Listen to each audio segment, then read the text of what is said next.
சென்னை எழும்பூரில் சிந்துவெளி பண்பாட்டு கண்டுபிடிப்பு நூற்றாண்டு நிறைவு பன்னாட்டு கருத்தரங்கை முதலமைச்சர் மு.க.ஸ்டாலின் தொடங்கி வைத்தார்.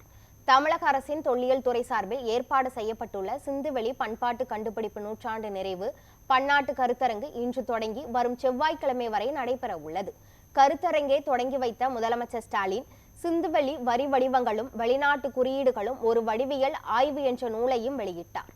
அதனை அமைச்சர் தங்கம் தென்னரசு பெற்றுக்கொண்டார். மேலும் சிந்துவெளி பண்பாட்டு கண்டுபிடிப்பை உலகுக்கு அறிவித்த இந்திய தொல்லியல் துறையின் முன்னாள் தலைமை இயக்குனர் சர் ஜான் ஹூபர்ட் மார்ஷல் சிலைக்கு முதலமைச்சர் அடிக்கல் நாட்டினார். சிந்துவெளி பண்பாட்டு கண்டுபிடிப்பு நூற்றாண்டு நிறைவு தொடக்க விழாவில் உரையாற்றிய முதலமைச்சர், இந்திய துணைக்கண்ட வரலாற்றில் நமக்கான அடையாளத்தை நிலைநிறுத்துவதுதான் இந்த கருத்தரங்கின் நோக்கம் என கூறினார். சிந்து சமவெளியில் இருந்த காளைகள் திராவிடத்தின் சின்னம் என்று கூறிய முதலமைச்சர், திராவிட மாடல் அரசு ஒரு கட்சியின் அரசு அல்ல, இனத்தின் அரசு என தெரிவித்தார். சிந்துவெளி எழுத்து முறையை தெளிவாக புரிந்து கொள்ள உதவுவோருக்கு $1 மில்லியன் அமெரிக்க பரிசு வழங்கப்படும் என்றும், கல்வெட்டு ஆய்வாளர்களை ஊக்குவிக்கும் வகையில் ஆண்டுதோறும் 2 அறிஞர்களுக்கு விருதுகள் வழங்கப்படும் எனவும் முதலமைச்சர் குறிப்பிட்டார்.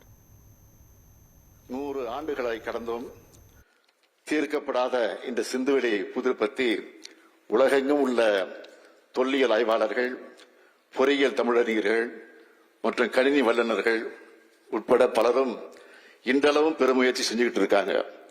அந்த முயற்சிகளை ஊக்கப்படுத்துகிற வகையில சிந்துவெளி புதிருக்கான உரிய விடையை கண்டுபிடிச்சு சிந்துவெளி எழுத்து முறையை தெளிவா புரிஞ்சிக்க உதவும் வழிவகைய தொல்லியல் அறிஞர்கள் இருக்கும்படி வெளிக்கொணரும் நபர்கள் அல்லது அமைப்புக்கு $1 மில்லியன் அமெரிக்க பரிசாக வழங்கப்படும் என்ற முத்தான முதல் அறிவிப்பு. சிந்துவெளி பண்பாடு குறித்து தொடர் ஆராய்ச்சிகளை தமிழ்நாடு அரசு தொல்லியல் துறையுடன் இணைந்து ரோஜா முத்தையா நூலகத்தின் சிந்துவெளி ஆராய்ச்சி மையம் மேற்கொள்ளும் கூடிய வகையில தலை சிறந்த தொல்லியல் அறிஞர்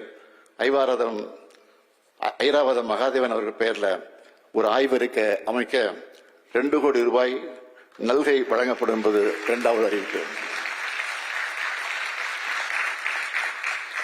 தமிழ் பண்பாட்டின் தொன்மையை உலகமே தெரிஞ்சுக்கணும்னு ஓயாம உழைக்கிற தலை சிறந்த தொல்லியல் அறிஞர்கள் மட்டுமின்றி கல்வெட்டியல் ஆய்வாளர்கள், நாணயவியல் வல்லுநர்கள் ஆகியோரையும் ஊக்கப்படுத்தும் விதமாக ஆண்டுதோறும் 2 அறிஞர்களுக்கு விருதுகள் வழங்கப்படும். இது 3வது அறிவிப்பு.